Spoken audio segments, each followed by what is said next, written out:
മലപ്പുറത്ത് മേലാറ്റൂരിൽ ഹരിത കർമ്മസേനയുടെ മാലിന്യ സംഭരണ കേന്ദ്രത്തിൽ തീപിടുത്തം ഉണ്ടായി എന്ന വിവരമാണ് ഇപ്പോൾ വരുന്നത്. സമീപത്തെ മറ്റു കെട്ടിടങ്ങളിലേക്കും തീ പടരുമോ എന്ന ആശങ്ക ദൃശ്യങ്ങളാണ് പ്രേക്ഷകർ കാണുന്നത്.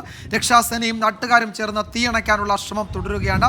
വിപിൻ സി വിജയൻ വിവരങ്ങൾ നൽകും. വിപിൻ, തീ നിയന്ത്രണ വിധേയമാക്കാൻ കഴിഞ്ഞിട്ടുണ്ടോ? ഇതൊരു ജനവാസ മേഖലയിലാണോ? അടുത്ത് കെട്ടിടങ്ങളോ വീടുകളോ ഒക്കെ ഉണ്ടോ? എന്താണ് അവിടുത്തെ ഒരു സാഹചര്യം?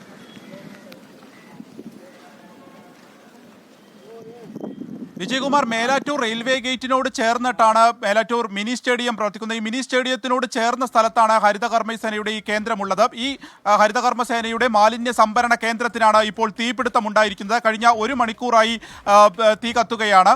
തീ അണയ്ക്കുന്നതിനുള്ള ശ്രമം ഇപ്പോഴും തുടർന്നുകൊണ്ടിരിക്കുന്നു എന്നുള്ളതാണ് ഏറ്റവും പ്രധാനപ്പെട്ട കാര്യം.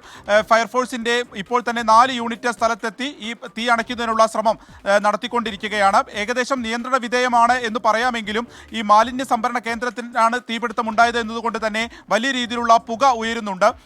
ഉൾപ്പെടെയുള്ള മാലിന്യങ്ങളാണ് അവിടെ ഉണ്ടായിരുന്നത്. ഒപ്പം തന്നെ ഈ മാലിന്യം ഈ വേസ്റ്റും ഒക്കെ ഉണ്ടായിരുന്നു. ഇതിനാണ് ഇപ്പോൾ തീ പിടിച്ചിരിക്കുന്നത്. അതുകൊണ്ട് തന്നെ വലിയ രീതിയിലുള്ള പുക ആ പ്രദേശത്ത് ആകെ പടരുന്നുണ്ട്. അപ്പോൾ കൂടുതൽ ഫയർഫോഴ്സ് യൂണിറ്റ് സ്ഥലത്തെത്തി തീ അണയ്ക്കുന്നതിനുള്ള ശ്രമം നടത്തുന്നു. നാട്ടുകാരുടെ ഒരു സഹായത്തോടു കൂടിയാണ് തീ അണയ്ക്കാനുള്ള ശ്രമം. ഒപ്പം നമ്മൾ ആ കാണുന്ന കെട്ടിടം അത് രംഗം ആർട്സ് ആൻഡ് സ്പോർട്സ് ക്ലബിന്റെ കെട്ടിടമാണ്. ആ കെട്ടിടത്തിലേക്ക് തീ പടരുമോ എന്നുള്ളൊരു ആശങ്കയാണ് നിലവിലുള്ളത്. അവിടെ എവിടെയും ആളപായമില്ല, കാരണം അവിടെ നിന്നൊക്കെ ആളുകളെയൊക്കെ മാറ്റിയിട്ടുണ്ട്. ഒപ്പം തന്നെ മറ്റ് കെട്ടിടങ്ങൾ ഇപ്പോൾ ആ പ്രദേശത്ത് ഒന്നും തന്നെ ഇല്ല. അതുകൊണ്ട് തന്നെ തീ അണയ്ക്കാൻ കഴിയും എന്നുള്ളതാണ് ഇപ്പോൾ ഒരു പ്രതീക്ഷ. ആ ഒരു രീതിയിലുള്ള പ്രവർത്തനമാണ് ഇപ്പോൾ പ്രദേശത്ത് നടക്കുന്നത്.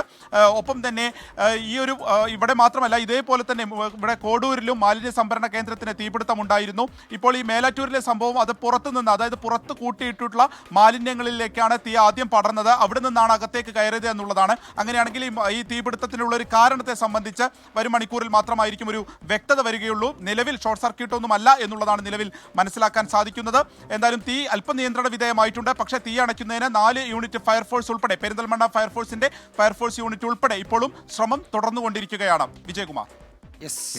വിപിൻ സി വിജയനാണ് വിവരങ്ങൾ നൽകുന്നത് മലപ്പുറത്ത് നിന്നു, അല്ലേ?